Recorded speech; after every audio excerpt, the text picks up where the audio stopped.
ده محمد رسول الله صلى الله عليه وسلم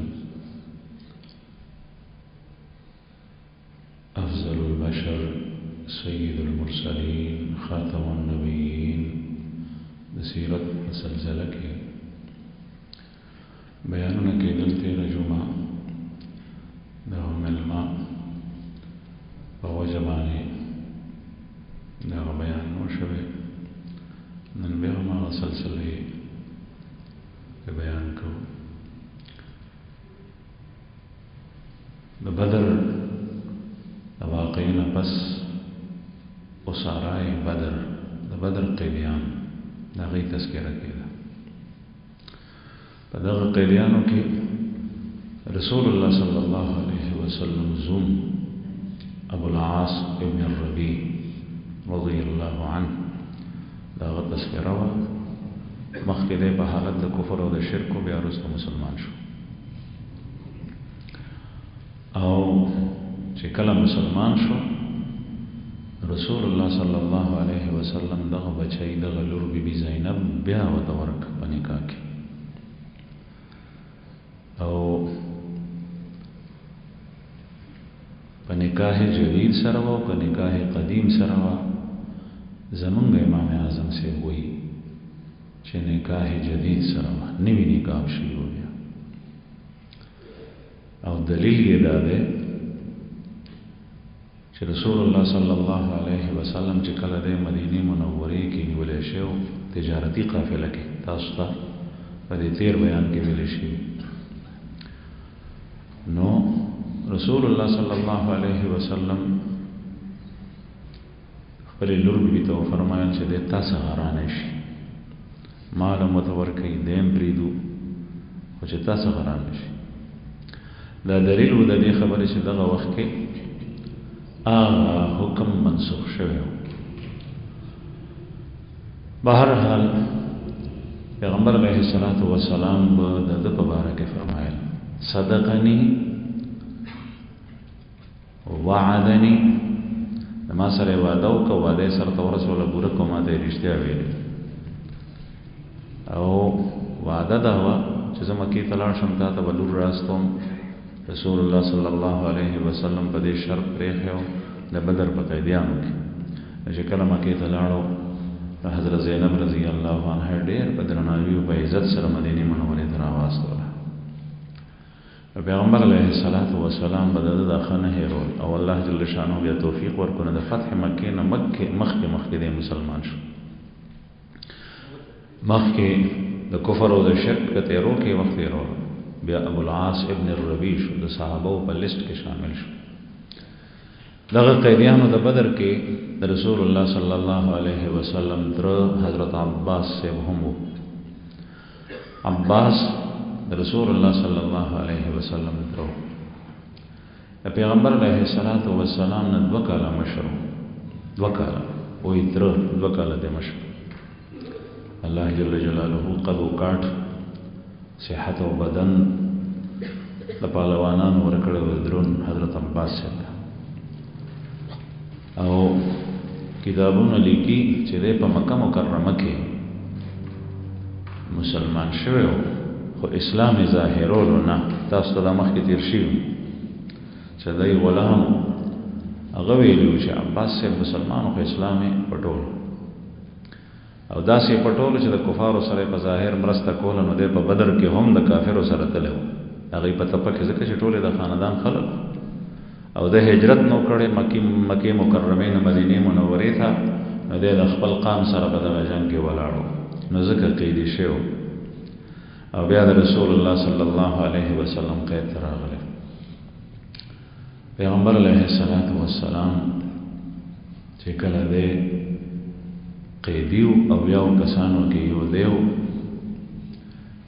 نو د شپې رسول الله صلی الله علیه وسلم د فریاد رسول الله صلی الله علیه وسلم واورید فریاد د دې وجې کولو چې لاس ورته چا تړلی نو هغه به د کلک تړلی قیدیان نبی کریم صلی الله علیه وسلم چې فریاد واورید نو برداشت نه کړی شو نو د ده د فریاد د وجې نه سترګو نه ولاړې او بیا انصار صحابه راوغوښتل او هغې ته یې وفرمایل که چېرې تاسو د ده د پړی سخت دی نرم مه کړو نو دا به ډېره ښه نو هغې ته یې وفرمایل او دا تپوس یې ځکه کولو چې اسینی د قوم خوښه ني د مسلمانانو خوښه ني نو د هغې د اجازت نه بغیر دا کار نه نبی کریم صلی الله علیه وسلم به د رعایا د امت د قوم د مسلمانانو د یو فرد دومره خیال ساتي ځکه چې دا خو راغلی په مقابله کې نو هغې ته وویل چې څنګه چل دی که چېرې دا د ده دا غوټې نرمې شي نو انصارو ډېر په خوشحالۍ وي چې یا رسول الله بلکل نو فورا لاړل نو هغه غوټې ورته کلکې غوټې سستې کړي نرمې کړي هغه ځایونه یې پرانېسته بیا انصار رالل نو بیا یې وی چې یا رسول الله که مونږ د خپل خورۍ ته فدیه معاف کړو نو مونږ دا غواړو چې ده ته فدیه معاف کړو او دا خورۍ ځکه ووی چې تاسو ته مخکې د سیرت په سلسله کې تېر شوي چې د رسول الله صلی الله علیه وسلم د نیکه پلار هاشم د پیغمبر علیه الصلاة والسلام د والد نوم عبدالله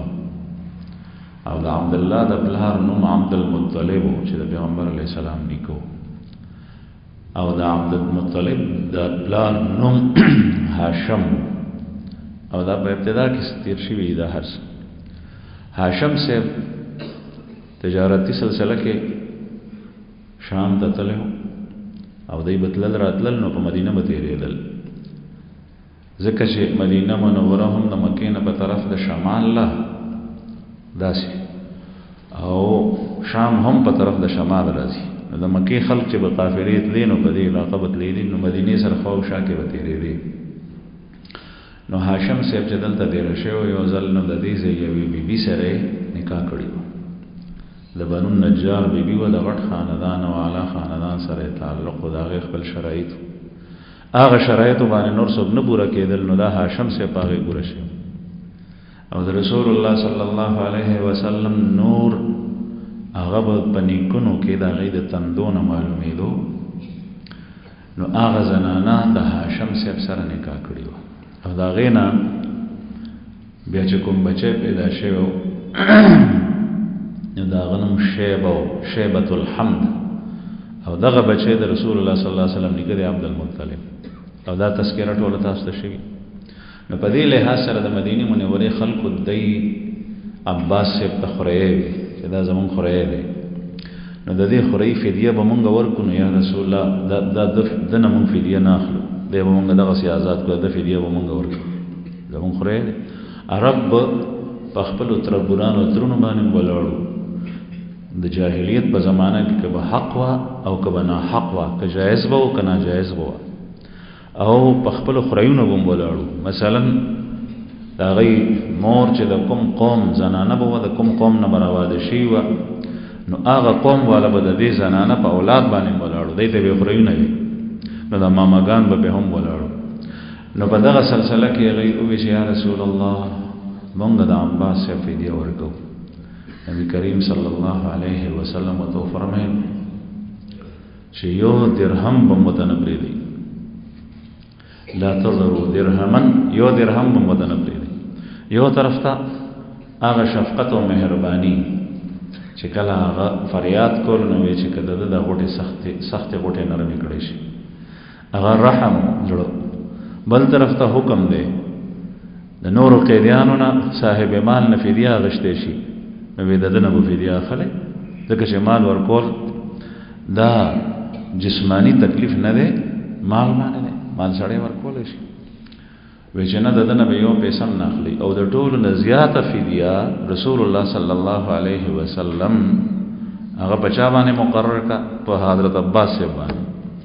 د ده نه 4,000 درهم اخیستي 4,000 درهم 100 اوقیه او یو اوقیه هغه زمانه کې اوقیه دا درهمو که به استعمال ده وزن درهم به تللم پشمیر به هم ورکول نو اوقیه کې به 40 درهم راتلل نو 100 درهم یې ته وصول کړي نو 100 د 600 چې په 40 کې ضرب ورکړي نو څومره راځي 4000 نو 4,000 درهم ډېر شو دا د حضرت عباس صاحب د هغه فدیه وه. نبی کریم صلی الله علیه وسلم په باندې دا مقرر کړ. رسول الله صلی الله علیه وسلم یو حدیث مبارک کې فرمایي چې بنی اسرائیل او دا وړاندینی قومونه هغه وخت هلاک شو چې دای که بچرته غلط کار یو غټ سړیو کو نه بیا به غپري او چې کمزوري سړیو پکې یو غټ سکارو کو خطا نو هغه به اونې ولغه ته سزا ورکوله. دغه چې کله یو حاکم حکمران خپل قوم او د خپل خاندان او د فرد سره هغه پری جرم کړی وي او پر دې چې کوم بیا نو هغه راګیری او دغه ته سزا ورکړي نو قوم ترقی نشي کولای بلکې د الله پاک نصرت ناراضي زوال پذیر وي. رسول الله صلی الله علیه وسلم دا په یو داسې موقع فرمایلی چې یوې زنانه غلا کړې وه. زنانه غلا وکړه او هغه زنانه چې غلا یې کړې وه انسان دی خطا ته وشوه خو د قریش د خاندان قریش رسول الله صلی الله علیه وسلم په خپل د قریش خاندان بنو مخزوم قبیله سره تعلق او اتفاقی خبره ده چې د هغې زنانه نوم فاطمه و. هغې غلا وکړه چې غلا یې وکړه نو اوس چې غل باندې غلا ثابته شي په دلایلو سره نو د هغه لاس پرې کړی کېږي. د شرع دا حکم دی ښی لاس د دې موټۍ نه وپرې کړي د لاس پرې کولو حکم به اوس رسول الله صلی الله علیه وسلم کوي او د قریش قبیلې سره د هغې زنانه تعلق دی د اعلی خاندان سره. نو خلکو ووی چې پیغمبر علیه الصلاة والسلام ته که د چا سفارش یوسو چې قبول یې کړي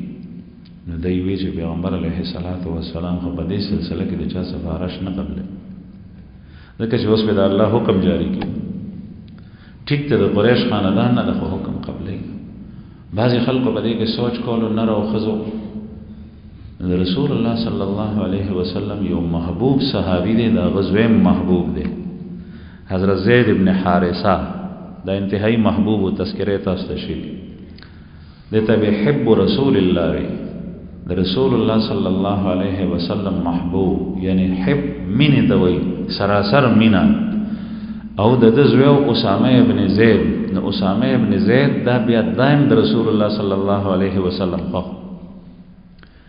کله کله به دی او حضرت حسن رضی الله عنه رسول الله صلی الله علیه وسلم دواړه ځان سره جوخ کړل دا یو انوسه دی دا اسامه حسم نه دی دا د زید ابن حارثه زوی دی د مور نوم دی ام ایمن او دا زید ابن حارثه تاسو ته په دغه سلسله کې تیر شوی دا چې د یمن نه ډاکوان وروسته او ماشوم د مور نه را تختول او بیا د مکې په بازار کې خرڅ کړو په حکیم ابن حزام باندې. حکیم ابن حزام خپل ترور حضرت خدیجه رضی الله عنها ته غشته او حضرت خدیجه رضی الله عنها رسول الله صلی الله علیه وسلم ته ورکړو چې یا رسول الله دا زید ستا خدمت وکړي ماشوم د چې لوی شو نو د هغه خوش قسمته صحابي دی چې د نوم په قران پاک کې ذکر دی. د یو صحابي نوم قران پاک کې ناراضي دار چې خپل فضیلت دی د نوم قران پاک کې راغلی دی. فلما قضى زید منها وطرا زوجناکها چې کله زید د دې بیبي نه خپل حاجت پوره کړي زینب نه بیا موږ داستا باندې کا کې درکړي. زید د نوم قران پاک کې راغلی. هر یو مسلمان چې د قران کریم تلاوت کوي په تلاوت کې د نوم راځي بل د محمد رسول الله صلی الله علیه وسلم نه علاوه او د دنه علاوه صحابه کې د چا نوم قران پاک نه دی راغلی. ابو بکر صدیق رضی الله عنه بالاجماع افضل صحابي دی لیکن دا غنوم په قران پاک نه دی راغلی. دمر راغلی اذ هما فی الغار اذ یقول لصاحبه لا تحزن ان الله معنا جبکہ یہ دونوں غار میں تھے اور دونوں سے مراد کون ہے رسول اللہ صلی اللہ علیہ وسلم اور صدیق اکبر آپ کے خلیفہ آپ کے یار غار. اذ یقول لصاحبه جب آپ نے اپنے ساتھی سے کہا اور ساتھی اس سے مراد کون ہے ابو بکر صدیق رضی اللہ عنہ لیکن نوم نه دی ذکر او دا حضرت زید رضی اللہ عنہ نوم ذکر دی. نو د زوی اسامه ابن زید دغه وخت کې نو خلق اووی چې اسامه ابن زید دیو په سفارش کې بوز نو رسول الله صلی الله علیه وسلم په دبان خلق بوج واچولو چې نبی کریم صلی الله علیه وسلم ته وایي ته خو یې سم خوخي تا ته وسنوي کې دې چې ستا سفارش قبول کی چې رسول الله صلی الله علیه وسلم ته اسامه ابن زید لاړو حالانکه بچپن کې بیزان سره جوخ کو وی چې یا الله زدا حسن او دا زید دا اسامه دا دواړه خو هم تیم خوخه تیم محبوب جوړ دی به ځان سره جوخ کو د پوزه رسول الله صلی الله علیه وسلم په واړو کولی کې خپل پاکوله مبارک اندازه ولګوي دي دومره محبوب. او بیا چې کله دا وخرالو سفارش ته چې دی لاړو نو چې څنګه سفارش وکړ رسول الله صلی الله علیه وسلم د غصې نه تکسر شو. ام المؤمنین فرمایي چې پیغمبر علیه السلام د چانه بدله نه واغشتي د ځان لپاره، خو چې کله به د الله جل جلاله حکم عدولی کېدا او د خدای د حکم نافرمانی به کېدا، بیا به د پیغمبر علیه السلام غصې ته څوک ټینګېدی نه شو، مخ مبارک تک سور شو. او دا یو فرمایل چې ښه په چا باندې غلا ثابته شوي تاسو ماته سفارش راړئ. او بیا یې وویل لو ان فاطمه اعاذها الله منها، کچری حضرت فاطمی رضی الله عنها زمونږ استادانو مونږ ته وی چې اعاذها الله منها چې دې ځکه د فاطمه تذکرہ شي نو د الله سره خامخا وي د دې معنی د الله دې د دینه پناه ورکي د غلانا. وی فرمایل کچری فاطمه زما لور غلا کړي وي نو هم به ما د غلاس پرې کړي. دا خو د قریش د قبیله سره تعلق ځکه چې غلا په ثابت شو بیا به څنګه نه. او بیا یې فرمایل چې مخکې قومونه په دې هلاک شي چې په هغه کې غټو خلکو به یو کار وکړو نو هغه به پرې خو، او چې وړو کې غریب سړی وکړو نو هغه به ونیو. نه زم په ملک دغه کار کی چې کوم یو سړی وسرسي نواب دی، خان دی، ارباب دی او بل څه دی، چودھری دی، وډیره دی، چې کله دا کارو کی نو هغه آزاد شي. अब د دنیا قاتل وي، د دنیا غونډه او بدمعاش وي، هغه ته بسنو هغه ته وایي تسبین باز ګرځا. او چې کوم یو غریب او فقیر سړی دی هغه څه نشي کولای شاته ورپسې کسان نشته دی او مټې مضبوطې نه دي نو په هغه باندې به جلب راکاږي پړی او به راکاږي. دا هلاکیږي قومونه اسې نه، د طوفانونه اسې نه راځي. او سره د کثرت چې کوم دی نو د الله جل شانه نصرت چې ني نو دا اسې نه وي، دا په خلقو کې سوي نو ځکه دا کار کوي. وما اصابکم من مصیبت فبما کسبت ایدیکم ویعفو عن کثیر، جو تمہیں کوئی مصیبت پہنچتی ہے، کوئی بلا پہنچتی ہے تو تمہارے کیے ہوئے اعمال کا نتیجہ ہے، اور وہ تو تمہارے بہت سارے جرائم کو معاف کرتا ہے. هغه استاسو ډیر جرمونه معاف کوي. نو دا پس وجه راځي په خلکو کې. نن سبا تاسو وګورئ کوم یو شی هغه دی چې هغه نشته. نبی کریم صلی الله علیه وسلم فرمایي لتتبعن السنن من كان قبلكم، تم اپنے اگلے قوموں کی سنت اور ان کے راستوں کی پیروی کرو گے، یہاں تک کہ اگر وہ کسی سوراخ میں گھس گئے ہیں تو تم بھی ان کے پیچھے گھس جاؤ گے. چې څنګه هغه کړي داسې به تاسو کې کسان پیدا کیږي هغه کارونه وکړي. نو نن سبا معاشره کې ټول دغه کې یو معمولی جرم کې هغه به جرم هم نه هغه کې یو فقیر سړی ونیوي شي، بے جرم ونیوي شي، بے ګناه ونیوي شي، په جیل کې پروت په هغه باندې خبر اثبات شوی مني هغه به پروت او چې چا زور او وسلیږي نو هغه به راوځي. نو حضرت عباس رضی الله عنه رسول الله صلی الله علیه وسلم په دې جرم کې که اسلام وو مسلمانو مو لکه څنګه چې کتابونه لیکي او حدیثو کې راځي چې اسلام وو په پټ سره د هغه نبی کریم صلی الله علیه وسلم زیاته فدیه د چانه وصوله کا د عباس سره. نو د دنه سل اوقیه 4000 درهم د سپینو زرو کرنسی و هغه زمانہ کې هغه ته وصول. حضرت عباس پیغمبر علیه الصلاۃ والسلام چې وتکلو فرمایل ده نیولې چاو قیدی کی خو بنیولو سره نو یو ټپ او اوچ کلک صحابي دی دا غنوم یې ابو الیسر دی، ابو الیسر نیولې و. رسول الله صلی الله علیه وسلم ابو الیسر رضی الله عنه نه تاسو کوي چې فلان کی تا دې څنګه ونیو، لکه چې ژوندې قابو کول اسانه خبره نه ده، قیدی جوړول. ځکه چې حضرت عباس دم لوړ مضبوط او ابو الیسر د ونی نم ټیټ او د بدن نه نحیف نری او کمزورې. نو ابو الیسر وته وی چې یا رسول الله څنګه د پس عزت لمو ما تعالی سره چول نو ما سره یو بل کس مرګره و. وی هغه څنګه وی داسې هولیه و، خدا کس نه ما مخکې لیدل او نه مې رسته بیا ولیدو. نه چې مونږه مدینه منورې نه را روانې دو ځکه چې 314 کسان او 314 کسان هر یو سړی پیژني. وی زموږ په لښکر کې دا سړی نو او نه ما بیا رسته ولیدو. وی هغه ما سره پکې مدد کړو، هغه راته وی چې راشه وی تړه، نو ما و تړلو را مې وست. نو رسول الله صلی الله علیه وسلم وتو فرمایي چې تا فرښتې لیدلې او فرښتې ستا مدد کړي. په بدر کې فرښتې را کوزې شوې، مخکې تذکره شوې. حضرت جبرئیل علیه السلام په بدر کې راغلی، میکائیل علیه السلام راغلی، اسرافیل علیه السلام راغلی. دا غټې فرښتې جبرئیل علیه السلام چې وحی راوړي او د دې سره نورې فرښتې. رسول الله صلی الله علیه وسلم وتو فرمایل چې تا فرښتې لیدلې دي او تا سره مدد فرښتې کړې دي. پیغمبر علیه الصلاۃ والسلام چې عباس ته څنګه مخ راوړل وی فدیه راکا، نو عباس سے بتوي چې سب ما سره ونیشتا. نبی کریم صلی الله علیه وسلم وت فرمایي چې خاطه سره نشته، وی ته چې د مکې نه را روانې دی او تا خپل خزي ام الفضل ته وې چې دا پیسې سنبال کو پټې کې دي چې څوک خبر نشي، نو هغه پیسې څه شوي؟ حضرت عباس وی اشهد ان لا اله الا الله واشهد ان کم عبده ورسوله، زه گواهی ورکوم چې الله یو دی او ته د الله بنده او د پیغمبر. ځکه چې زما او د ام الفضل نه زما او زما د خزینه علاوه خو په دې خبره څوک خبر نه دي. تاسو ته څنګه پته ولګي؟ نن سبا خو دیوالونه خبرې کوي، تاسو ته پته ده هغه زمانه کې خدا سيزونه وې دین خو هیڅ څوک نه خبر. زما او زما د خزینه علاوه دا پیسې مونږ پټې کړې، ته د الله رسول. نو دی وخت کې اسلام ظاهر کو، نو کمخ کې باطنن مسلمان او ظاهرا مسلمان شو. عباس سے پورا دغه وخت نه د اسلام ظاهر شو. بهرحال رسول الله صلی الله علیه وسلم بیا خو چې کله خبره سرګند شو انکار کولای نشو. نو حضرت عباس صاحب هغه پیسې ورکي او خپلیم ورکي او د عقیلیم ورکي. او عقیل دا د حضرت علی رضی الله عنه مشرور دی، د هم د کافرو په تپکه ولاړو په جنگ بدر کې او دیم په قیدیانو کې. عقیل ابن ابي طالب د حضرت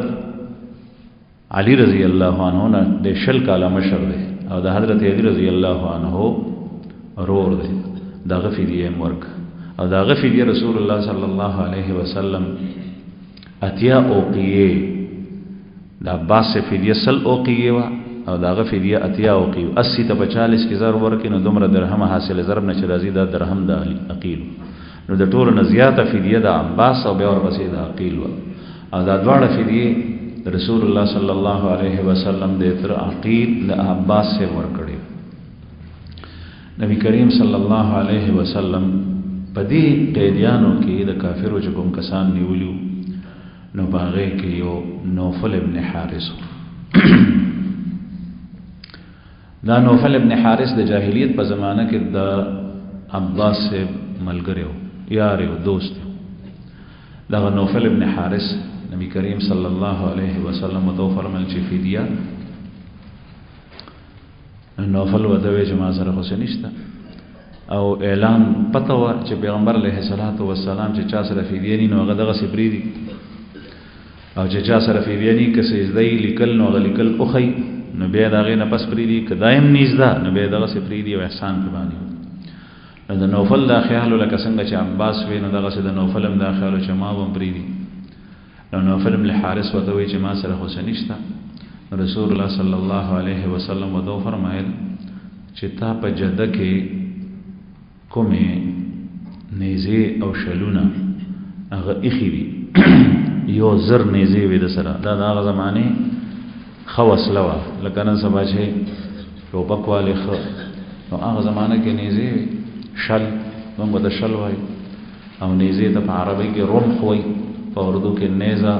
په پښتو کې شل. او نن سبا چې کوم نه شل په دې کلو کې خلق ساتي د کلو خلق ماران په باندې مړ کوي، ماران لاس کې وګدوي او په سر کې خلی او خلی تیری او سکیداري دې ته شل وای. دا پاسونو باندې بدغه وسله استعمالي ده او پسمکه به هم استعمالي ده ځکه چې دشمن سره فاصله کې نو په دې باندې وجل کېږي آسان. او ورچا چې بوا نو هغه به د دینه وړاو په لاس کې. نو دا سل زر نیزی 1000 نیزی او شلونه د سره پراتو. رسول الله صلی الله علیه وسلم ته فرمایي چې تاسو جده کې یو زر نیزی بریخي دی او شلونه دی بریخي غسه شو. نوفل ابن حارث وتوي چې دا خو زما او د الله په منځ کې معاملې ده، یعنی ما نه علاوه بل چاته پته نشته دي. تاسو ته څنګه پته ولګي دینه معلومیږي چې د الله رسول نو غم کلمه وی اشهد ان لا اله الا الله وان محمد رسول الله مسلمان شو وی چې ټیک ته نو هغه زر نیزه د رسول الله صلی الله علیه وسلم ته په فدیه کې ورکي دا غي نه انکار بیا کول نه شو پیغمبر علیه الصلاۃ والسلام په ذریعہ خبره سرګند شو دای هغه پوښتل چې دا د الله رسول دی او دته دا خبر چا او رسول دې ټیم کې خو دې نه معلومیږي چې الله جل جلاله پوي او الله پاک چې کله د پزوهي په ذریعہ چاته کوم خبرونه ورکینو دا الله پیغمبر وي په بل ځای باندې نه دغه څه خبرونه کنن سبا یو سړی وي چې ما څخه راځي نو دا یاد ساتي چې دا پزړه کې خبره مسلمان ته راتلی شي هغه ته الهام وي دا الله د طرف نه وي زړه کې می خیال راځي خبره خو دا الهام دی ستا په زړه کې راغل چې دی فقیر ته دومره پیسې ورک دا الهام دی خبره ستا په زړه کې راغل چې په دې جماعت کې دومره پیسې ولګو دا الهام دی الهام د فرښتې په واسطه د الله جل جلاله د طرفنا او په دې باندې عمل کول پکاري ځکه چې دا خبره ده خیر او ستا په زړه کې راغل چې دا سړی او وجنا د دې سړی نه غلا وکړه د دې سړی د اعمال بې ځایه پروت دی ویني دي څوک نه د اوچت کا دا وسوسه ده د شیطان او وسوسه د شیطان د طرف نه قرآن کریم خاتمه په دې صورت شوی ده الوسواس الخناس الذي يوسوس في صدور الناس من الجنه والناس خناس ته وسوسه چون کې ده د خلکو ورونه کې وسوسه واچي بیا رست شي بیا سړی پری دي بیا سره نفس ته د نفس په زور باندې غکار دی بیا کوي نفس ته خبره خشته کوي چې او دې کې دا خواږه دي دې کې دا دي دې کې دا دي نو بهر حال چې کله نن سبا د چا په زړه کې خبره راشي نو دا الهام وي باقي فرښتہ راتلل په چا باندې کوزیدل او دا یاد ساتي چې دا اوس نشته د رسول الله صلی الله علیه وسلم په زمانه کې نو دا غي د بعثت نه پس دې ته ختم نبوت وي دا زمونږ عقیده ده په دې عقیده باندې کلک اوسئ چې محمد رسول الله صلی الله علیه وسلم نه پس پیغمبر نشته قرآن کریم کې خاتم النبیین تذکرہ ده د رسول الله صلی الله علیه وسلم په احادیثو کې تذکرہ ده ما كان محمد ابا احد من رجالكم ولكن رسول الله وخاتم النبيين ما كان محمد ابا احد من رجالكم محمد صلی الله علیه وسلم پتاسو کې د نارینه او پلار نو ما شومان شیو لیکن وفات شیو سلور زمن تاسو ته مخکې تذکرہ شوی ده بل قول لدریو ولكن رسول الله وخاتم النبيين لیکن دا الله رسول له او خاتم النبيين ده د نبوت سلسله په ختم شوی ده چې کوم یو کس نن سبا د نبوت مبارک وي یادا وي چې ما څخه فارغ راځي ما تخپل په دې وخت کې بعضی واقعات داسې رالل درې ورځې او شو چې رابطه کړې و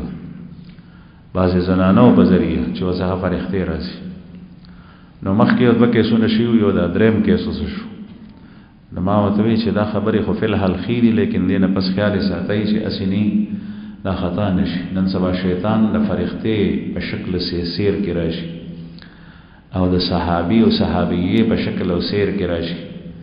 او بیا خلق خو زمون مسلمانان عقیدتمندي خو جهالت ډیر دی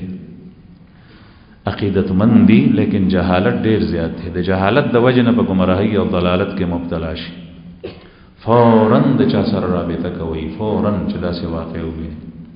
نن سبا کافر ټول یو ډله دي ستاسو گمراه کولو په کوشش کوي په هر طریقه دا ګورې نه دا نوی نوی سيزونه کله کله خو بعضی ماته مرګري وای دا ویلنټاین ډے چې پرون کومه تیر شو نو زه خبره نه کوم ځکه زویم دا خو بغولو کې تیری والی زمون په علاقه کې یو شی نه او ته اگر اسپړې خلکو ته بیانې تفصیل نو خلک په دې پسې شروع شي چې دا بل سی را شی وګور دغه وجه دا چې زمونږ میډیا اخبارات او پرنٹ میډیا سوشل میډیا په معاشره کې هغه ګندګي پیدا کې چې هغه چا تصور کې نه راځي چې کوم ځای کې غل پراتی په معاشره کې د ټکي ځکه استعمالوم چې دا محاوره ده پاغه خاور چول پکاري دا اخبارونه غلړځي پاغه کې تیلی وای او چې تیلی پکې وای نو دا غي بدبوئی په ټول علاقې کې خورشي بدبوئی خو په ټول پکاري ذکر رسول الله صلی الله علیه وسلم چې په شریعت کې کوم د معاملاتو د ثابتولو لپاره دلایل پریخي دي بینه دوه کسان چې گواهی ورکي نو هغه سره دا واسطه ثابتي ته چې زمانه د سره زمکه د زمانه لاندې کړي دي دا مې گواهان دي گواهان عادل گواهی ورکي شهادت تخپل زمکه ګټلې شي خود زنا د لپاره دې د لپاره شهادت سلور کسه پکار دي نو یا بس شي یا بني شي هغه په اخبارونو کې راشي او سلور کسان نه په لګونو کسان هغه هغه خبر او چې کوم نفوس پاک هغه ته نی خبر یو سړی دی هغه جماعت سره تعلق ته د مدرسې سره تعلق ته پاکه معاشره کې پاتې کیږي د دکان سره تعلق ته کاروبار سره تعلق ته د دې سيزونو نه نه خبر چې په اخبار کې الله اخبار وایي چې خبرونه نزان واقف نن سبا اخبار نه دي غندونه لري بکیدل نو هغه په دې باندې نظر پروژن بیا وایي چې راشد او ګوردا څه شی دی نو هغه نه هغه خبر شي نو خو وایي چې په معاشره کې دام کیږي نو کله کله شیطان دته وایي تصور خو مخ کې نه وي نو چې څومره داسې خبرونه دا اوري ما اوري چې څومره تنزان محفوظ ساتي بچي نو دومره وته بچ کېږي او چې کله اوري او دنه پکې نه نوځي نو بیا به دا لړزیدل کی په هر حال کوم ځای نه خبر الله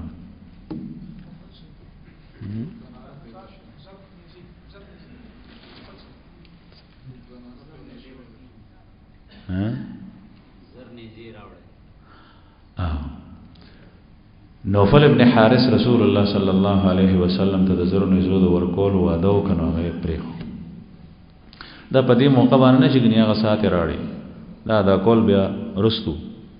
او په دې کې ضمانت د سلسله چلیدا بل یو کس عمر ابن وهب کافر دی مشرک د مکه مکرمه دی هغه یو ځل په مکه مکرمه کې صفوان ابن امیہ هغه امیہ زویو چې کوم امیہ په بدر کې قتل شو دا غزوه صفوان هغه او عمر ابن وهب دواړه په حاتم کې ناشتي حاتم د خانه کعبه سره متصل دی دوی دواړه د بدر په اړه کې تذکرہ کوي نو صفوان وایي چې یاره د ژوند خون پاتې نشو بدر واقع چې وشوه د ژوند خون پاتې نشو مزه نشته د ژوند هیڅ خون نه کوي اره خوب هم ناراضي آرام هم نشو کولی ځکه چې غټ غټ سرداران او د پلارم پکې قتل شي امیہ غټ سردار امیہ ابن خلف نو دی ورته وایي عمر ابن وهب دا هغه کافر دی چې مسلمانان به ډېر تنګول رسول الله صلی الله علیه وسلم ته ډېر اذیتونه رسولي صحابو ته او هیڅ یو داسې موقع نه د پریخي چې پاغه کې اسلام او مسلمانانو ته پیغمبر علی اسلام ته تکلیف رسیدې شو دی وته وی چې بالکل د ژوند خون نشته او کله خبرې نه وي نو زبتلې وي اوس او محمد صلی الله علیه وسلم به اوس قتل کړي صفوان ډیر خوشحال شو وته وی رښتیا بیا وي دوه خبرې سړي وي دوه خبرې دادي چې یو را سره دا هغه قرض فکر دی چې کوم قرض په ما پورې دی د خلکو پور دی را پورې خلک وایي چې بے غیرت او قرض ادا کولای نشو نو ځان ختم کوي او دویم د خپل بچو فکر دی قرض دی ټکی ته چې زه وګورم چې سیرت کې دا زما مخه ترا شو نو زه حیران شم چې دا د کافر خا مشرک او د قرض د ادا کولو د سره دومره فکر دی د قرض د ادا کولو چې دی وایي چې دا قرض مې نه وي نو زه به تللی وي محمد سر به مې پرې کړی صلی الله علیه وسلم قرض زما عزتمنو داسې خطرناک شی دی چې رسول الله صلی الله علیه وسلم صحیح بخاری کې حدیث دی پیغمبر علیه الصلاۃ والسلام ته یو جنازه رااله چې مړی به وشو نو جنازه به رسول الله صلی الله علیه وسلم کوله نو خلکو وی چې یا رسول الله جنازه ده تاسو یو کوی چې قرض ور پورې د چاشتا چې نه یا رسول الله قرض ور پورې نشته نو ادرې د جنازه وکړه بل موقع باندې بیا جنازه رااله نبی کریم صلی الله علیه وسلم او فرمایل چې قرض ور پورې شتا وی چې یا رسول الله قرض خوشتا وی مال دومره پرې خې دي چې په هغه کې قرض ادا کړي شي وی چې یا رسول الله مال وسره شتا بیا مخکې شو جنازه یې پې وکړه وی ټیک ده ځکه چې د مال نه به زمونږ کتابونو لیکلي دي او قرآن پاک کې دي من بعد وصیت یوصی بها او دین او قرآن کریم په ترتیب کې دین د وصیت پسې ده او د رسول الله صلی الله علیه وسلم عملی نمونه کې دین په وصیت مقدم ده چې کله سړی مړ شي نو تجهیز تکفین ګور کفن باندې به داغه پیسې لګي داغه پیسې خپل ذاتی او د ګور کفن نه چې کومې پاتې شوي نو هغه پیسې په ده باندې چې څومره قرض دی په هغې به لګي که هغه ټولې پیسې پکې خلاصې شي نو خلاصې دي شي که یو سړي 10 لکه روپۍ پرېښوي او 10 لکه په ده پورې پردی پور او قرض مو او هغه ټولې په هغې کې لاړې نو وارثان به هېڅ هم نه لیدی ټولې به قرضداران ته ورکولی کېږي قرض دومره مقدم دی پس د هغې نه بیا د درېیمې برخې وصیت دی پس د هغې نه بیا په ورثاو کې د مال تقسیم دی نو رسول الله صلی الله علیه وسلم تپوس وکړو چې ښه قرض ورپورې دی نو مال یې پرېښی دی وی چې او یا رسول الله مال یې پرېښی دی نو بیا وړاندې شو مبارک جنازه یې پې وکړه درېیمه جنازه راغله بیا نبی کریم صلی الله علیه وسلم تپوس وکړو چې دې سړي پورې قرض ته وی چې او یا رسول الله قرض ورپورې شته وی مال یې پرېښی دی دومره چې قرض ته ادا کېږي وی نه مال خو اثر نشته وی صلوا علی صاحبکم په خپله مبارک روان شوتې نه وی تاسو پې باندې موضوع کوي زه پې نه کوم ځکه چې دې سړي به ورې قرض دې کې دې طرف ته تنبیه وه اوس مقروض باندې به مسکو که نه مسپې کېږي لیکن نبی کریم صلی الله علیه وسلم دا تعلیم امت ته ورکړی دی چې پیغمبر علیه السلام موجود وي هغه په خپله مزونو کې نو دا څومره خطرناکه خبره ده نو قرض اغشتل په وس سره نه دی پکار او چې کله انتهایی سخت ضرورت کې قرض اخلي زمون خو پیغمبر صلی الله علیه وسلم قرض اغشته دی ځان لپاره نه د بل لپاره یو سړی به راغلو هغه به ورته وایي چې صاحب ما سره خوراک څښاک نشته بچي مې نهر دي بیا به بل ته واستلو هغه ته ووایه چې زما په سر ته نه پیسې راواخله پیسې به زه ورکوم ته به یې لنډوم داسې یې کړي دي ذات لپاره چا نه پیسې نه دي راغوښتي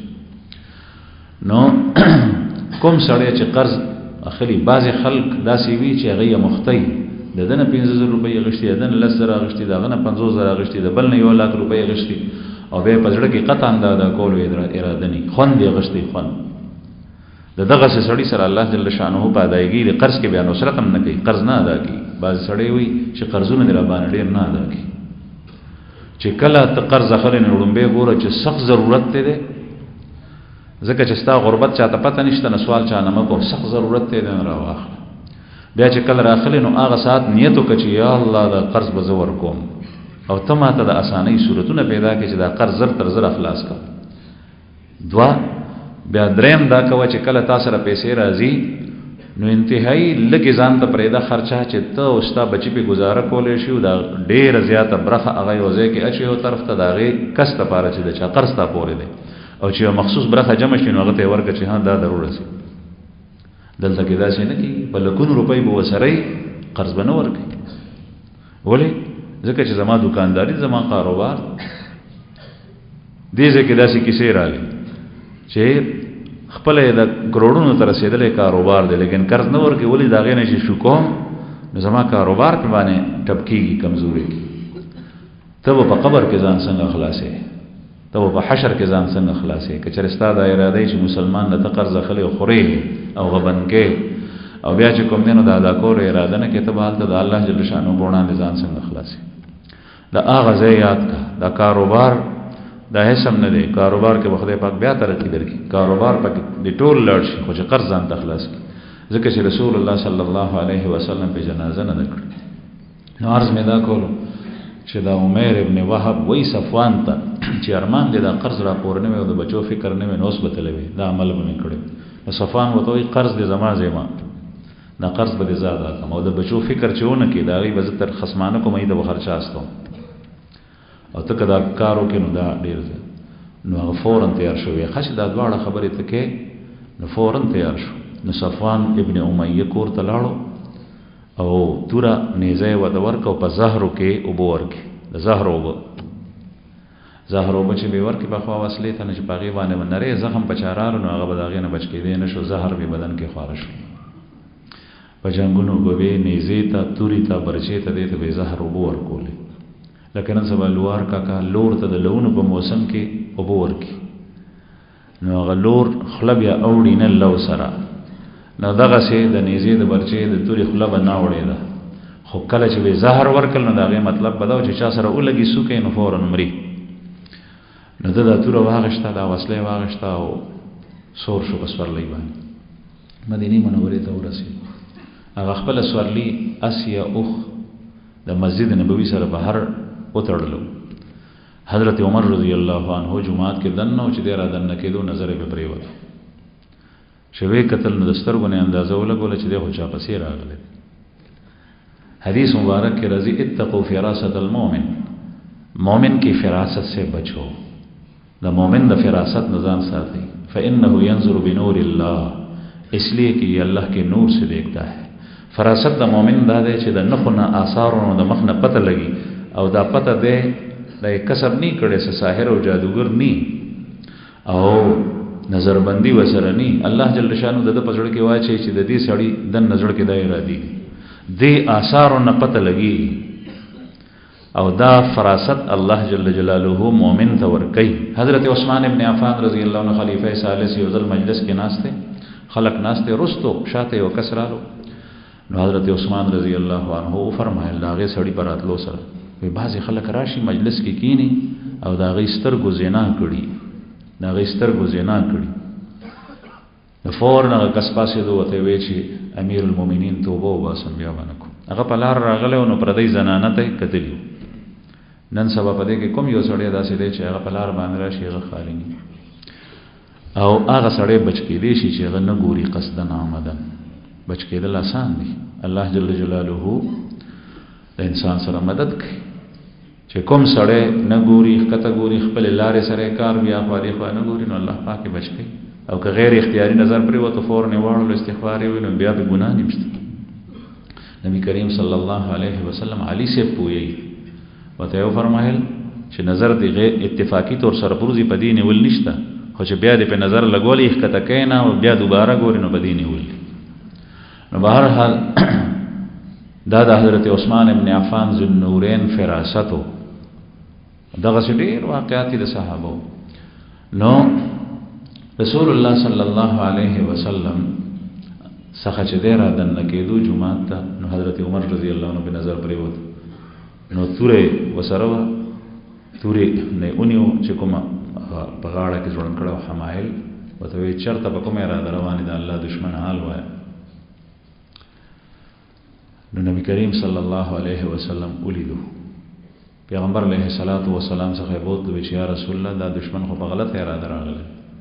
عمر ابن وهب دی پیژندوی رسول الله صلی الله علیه وسلم وته فرمایي چې عمر پریدا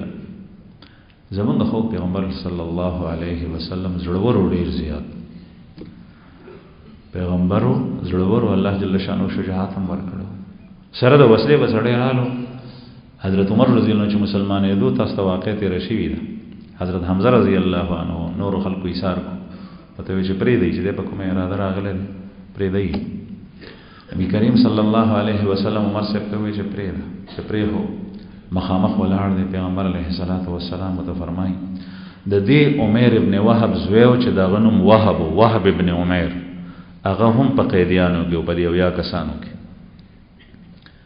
رسول الله صلی الله علیه وسلم ته تاسو کوي چې په کومه اراده راغلی عمر وی چې خپل قیدی خلاصول غواړي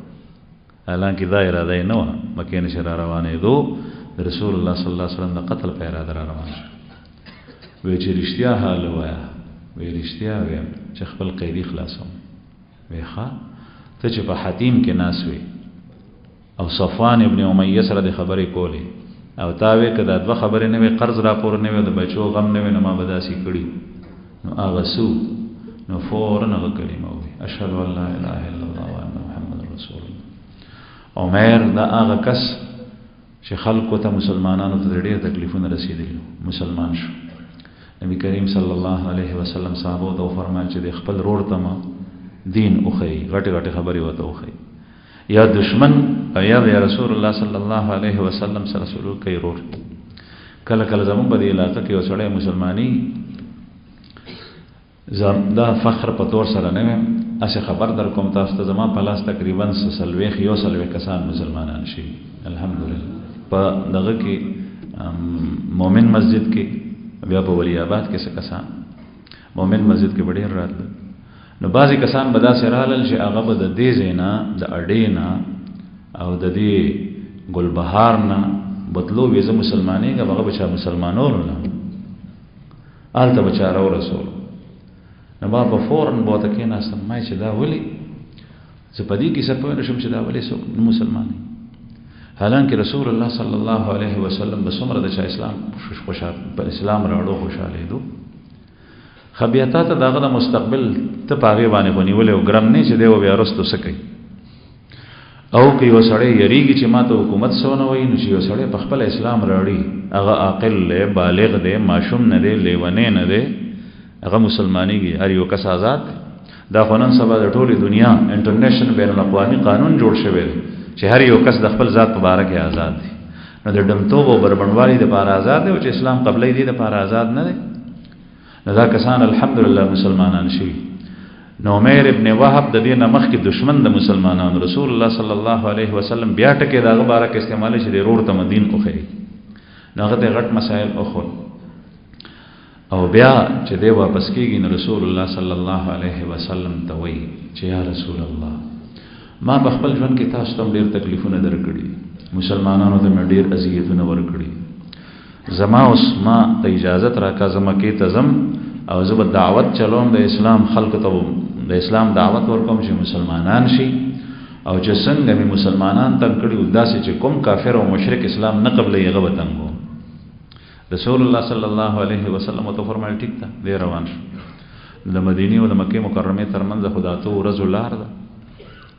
آلته صفان ابن امیہ هغه ډېر خوشاله دی چې سړی مې که خیر یستولې دی او چې راشي نو غټ د خوشحالۍ خبر براړي نو خلکو ته به وی چې خلکو تاسو به یو دوه ورځو کې د خوشحالۍ خبر ووري نه پوهیول چې څه د خوشحالۍ خبر وي او ډېر به خوشحال په دې کې چا د عمر ابن وهب د اسلام راړو خبر مکې ته ورسولو او هغه صفان ابن امیہ ته ورسېږي چې تحقیق یې وکړو خبر رښتیا وه نو صفان ابن امیہ خټ په دې باندې ډېر زیات خفه شو او وی چې دې سړی سره به نه مدد کوم نه به ورسره خبرې کوم نه به ورسره تعاون کوم بهر حال دا عمر ابن وهب اسلام قبلول او څنګه رسول الله صلی الله علیه وسلم ته ویلو نه د په لاس باندې بیا مکه کې ډېر خلک اسلام قبول کړي واخر دعوانا الحمد